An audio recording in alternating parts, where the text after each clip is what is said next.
भगवान महावीर की पावन जन्मभूमि,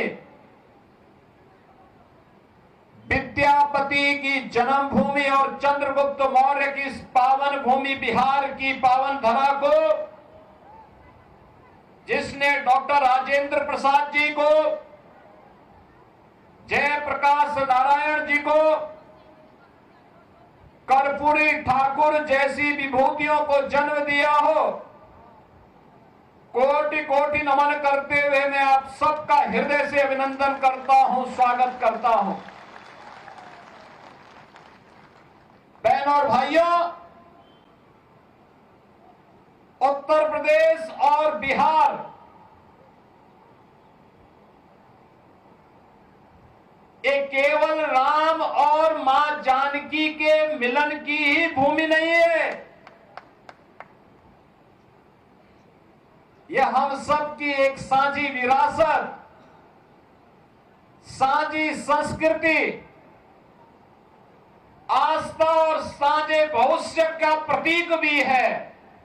और उसी साझी विरासत को एक साथ आगे बढ़ाने के संकल्प के साथ मैं आज उस पावन संकल्प के साथ जोड़ने के लिए आपके बीच में यहां पर उपस्थित हुआ हूं।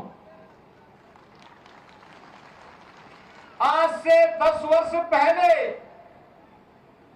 8 वर्ष पहले जब हम लोग बिहार में आते थे,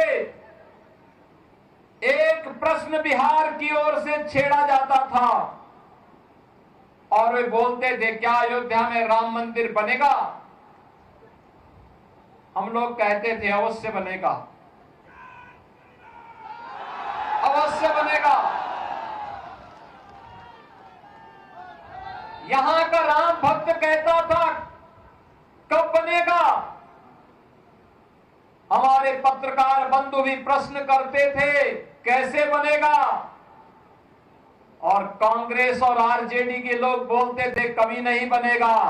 हम कहते थे बनेगा, बनेगा, अवश्य बनेगा।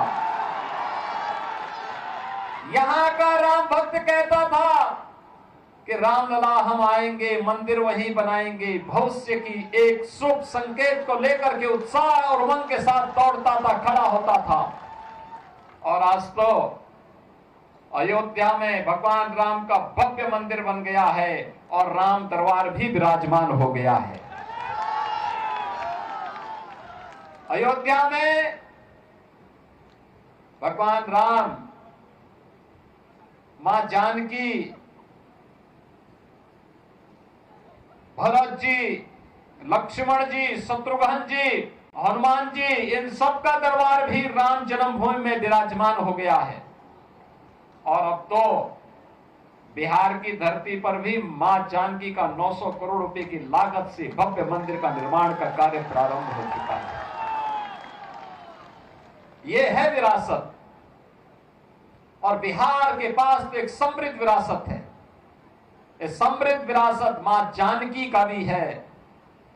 इस समृद्ध विरासत भगवान बुद्ध की ज्ञान की परंपरा का भी है, भगवान महावीर की जन्मभूमि का भी है, विद्यापति के ज्ञान की परंपरा का भी है, आर्यभट्ट के गणतज्ञ जैसे विश्व प्रसिद्ध गणतज्ञ की विरासत का भी है, और वैशाली के लोकतंत्र की भी है। और लोकतंत्र पर आ जाएंगे, कोई जेपी खड़ा हो जाएगा बिहार से लोकतंत्र को बचाने के लिए।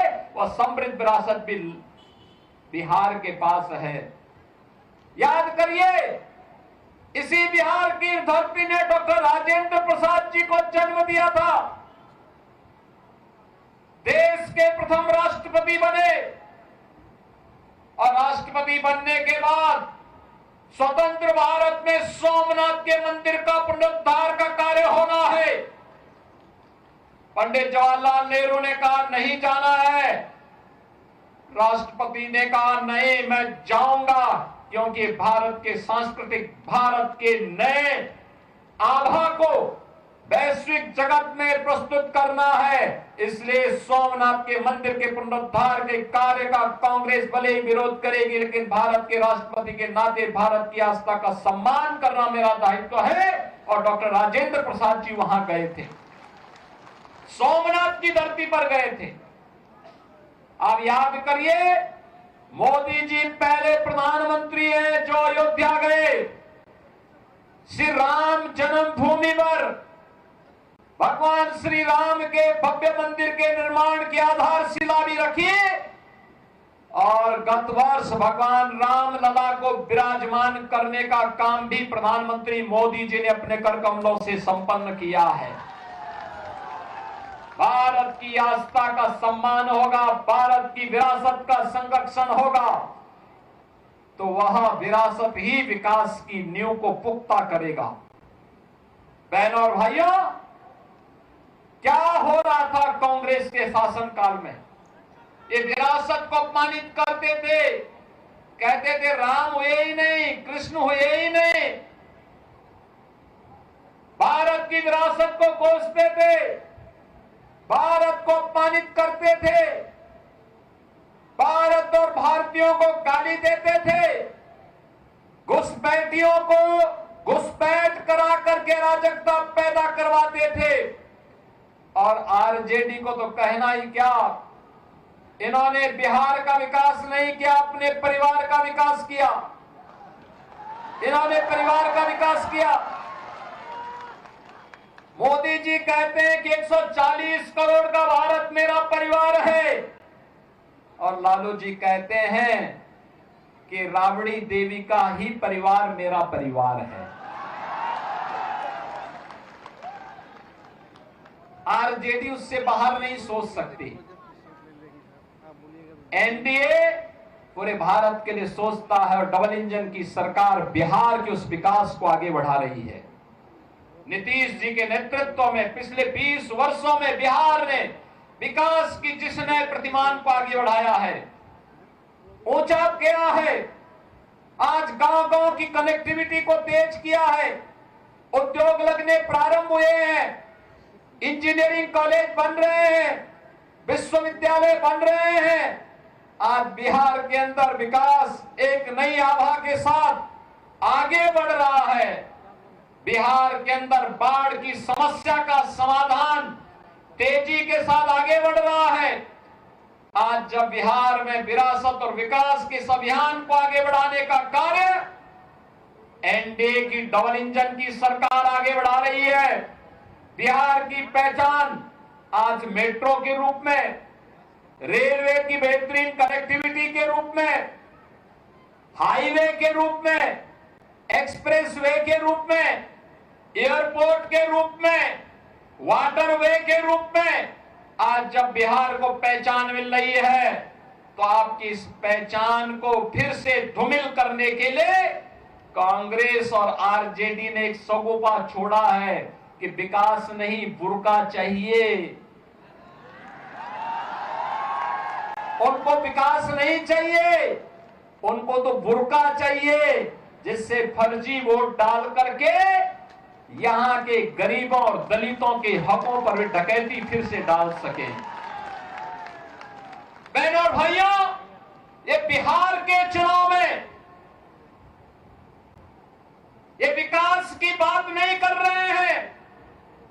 इनको विकास नहीं चाहिए, इनको बुर्का चाहिए। फर्जी वोट डलवाएंगे लेकिन चेहरा नहीं दिखवाएंगे। तीर्थ यात्रा में विदेश जाएंगे, एयरपोर्ट पर चेहरा दिखाएंगे, अपना वहां पर पासपोर्ट दिखा करके अपनी फोटो भी दिखाएंगे, लेकिन बिहार में वोटिंग होगी तो कहेंगे कि नहीं, बुर्का को छेड़ो मत, चेहरा दिखाओ मत, फर्जी वोट डलवाने दो, जिससे बिहार के गरीबों के हकों पर फिर से डकैती डाली जा सके। कांग्रेस और आरजेडी आज ये साजिश कर रही है, लेकिन इनकी साजिश सफल नहीं होने पाएगी। अब इनकी साजिश को सफल नहीं होने देना है। और इसीलिए हम आपके पास आए हैं कहने के लिए, बिहार के सामने कांग्रेस और आरजेडी ने पहचान का संकट खड़ा किया था। याद करिए, इन लोगों ने हर जिले में एक एक बड़ा माफिया पाल डाला था। वो लूटता था, विकास के पैसे को हजम कर जाता था, गरीब के लिए आने वाला पैसा स्वयं खा जाता था। गांव में कोई भी कार्य नहीं हो पाता था। 4 महीने बाढ़ से बिहार त्रस्त रहता था। न हाईवे, न रेलवे, न मेट्रो, न कोई नई विश्वविद्यालय, न कोई इंजीनियरिंग कॉलेज, न कोई चिकित्सालय, कोई सुविधा नहीं मिल पाती थी।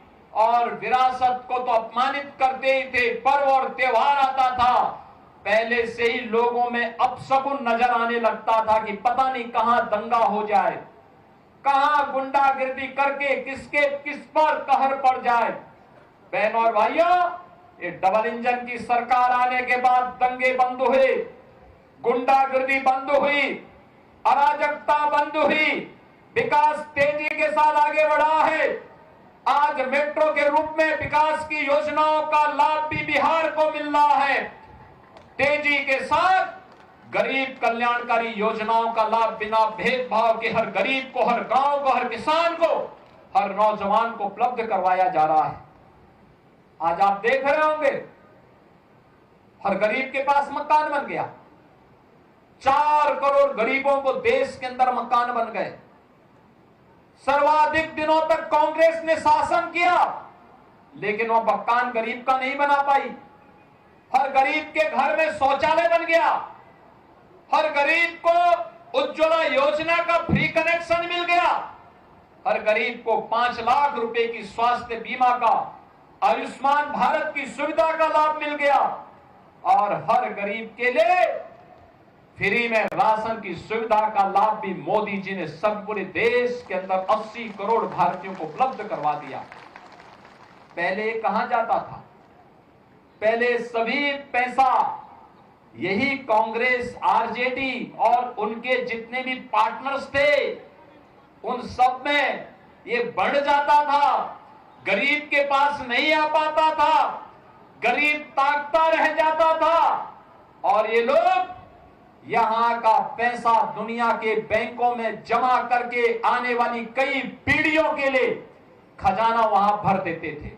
लेकिन अब मोदी जी ने कहा कि भ्रष्टाचार नहीं चलेगा, माफिया राज नहीं चलेगा, और जो भी भ्रष्टाचार फैलाएगा, गरीब के हक पर डकैती डालेगा, उसकी जगह जेल में होगी, जेल में। और बहनों और भाइयों, अगर उसका उदाहरण देखना है तो उत्तर प्रदेश में हमने किया है।